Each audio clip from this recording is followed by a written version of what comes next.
It's been almost 2 years since the city passed a sales tax to build a fire station.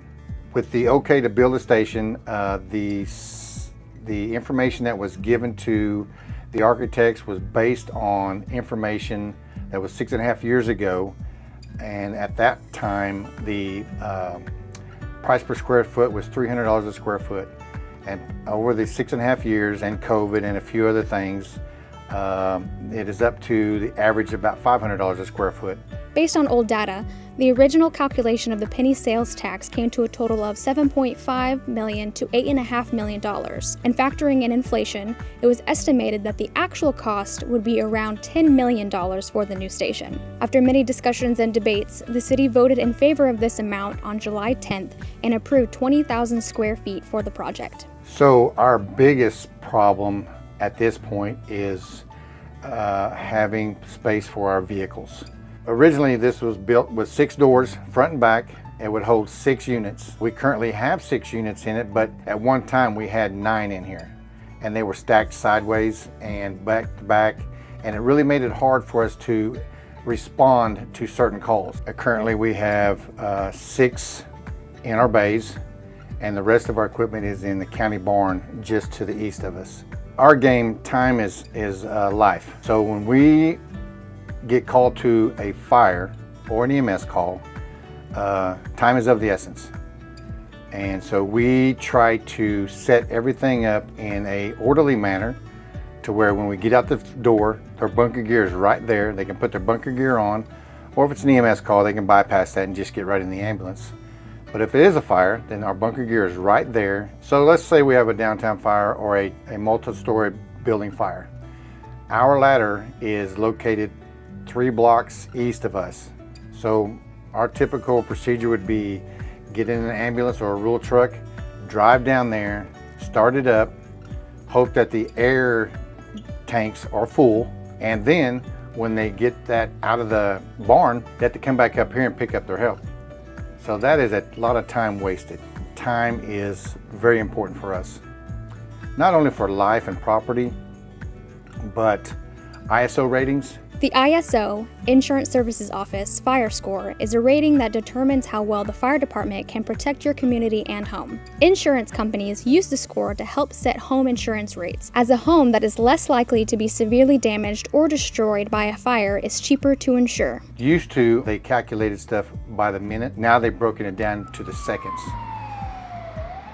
So we have to be out of here and on scene within 6 minutes to meet that standard. So when I first came on, it was a 3-man crew, which we grew to a 4-man crew. And then after getting the 522, which allowed us to pay for another man per shift to give us a 5-man crew, I was able to get a SAFER grant, which the government paid for us to get another person per shift, which got us up to 6-man crew. Our bedroom or our dorm room basically has enough room for 5 beds max.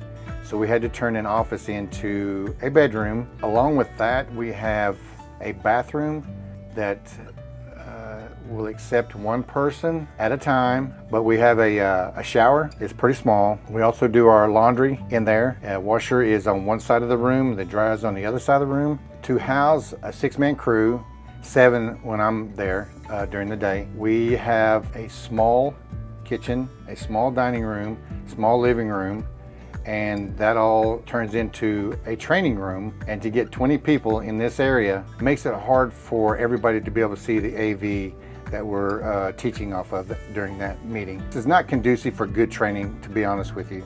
It's living quarters, it's not a training room. And that is one of the things that we're asking for that we've never had before at our new station.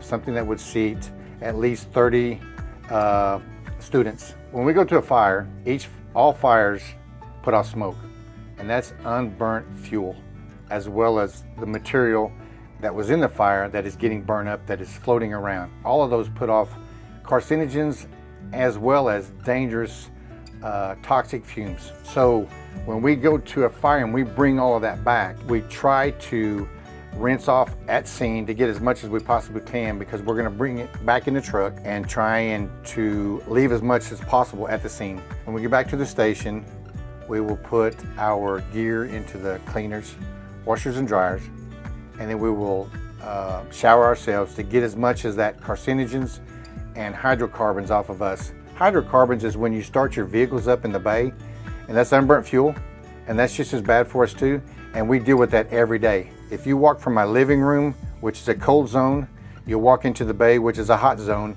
and you immediately are exposed to those hydrocarbons. So our bedroom as well as our living room is connected to the hot zone. So our living room and our bedrooms are the cold zone, and the bay, where all the hydrocarbons and stuff is at, is our hot zone. We do not have the warm zone. We are wanting to get that at the next station. So as far as other spaces in our building, we have 3 offices, one of which is used as a bedroom. My office is not quite big enough for what I need to get done in here, and we need 2 other offices which we've asked to be included in our new plans. Along with our new station, out on the back side, we're going to build a training tower. And that is going to be something that the whole county can be a part of and use.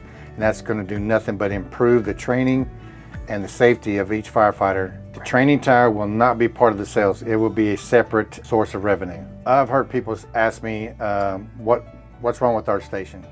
Well, I was talking to a fire chief, and we were talking about building new fire stations, and he was telling me that what hurts a department is when they've taken really good care of their equipment in their station and it still looks nice. That kind of hurts them. By people would say, well, what's wrong with what you got? But people don't realize that there's plumbing issues, there's electrical or heating issues.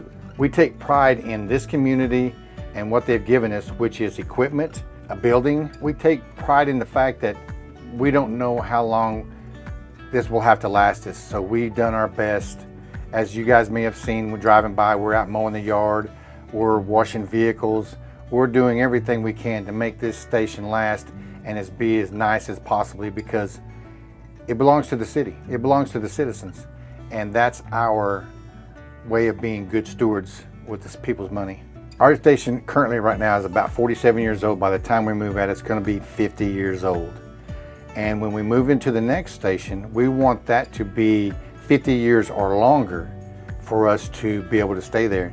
So when we build a station, we should build a station to grow into, not to immediately move into and you're already stymied. Expected fire station that's going to be built about the 1500 block South Main. It's going to be just north of the car wash and just south of S&J Heat and Air. It's just over 3 acres. Now that the budget and dimensions have been approved, the architect can now get to work developing a plan. Once the planning is complete, construction will begin.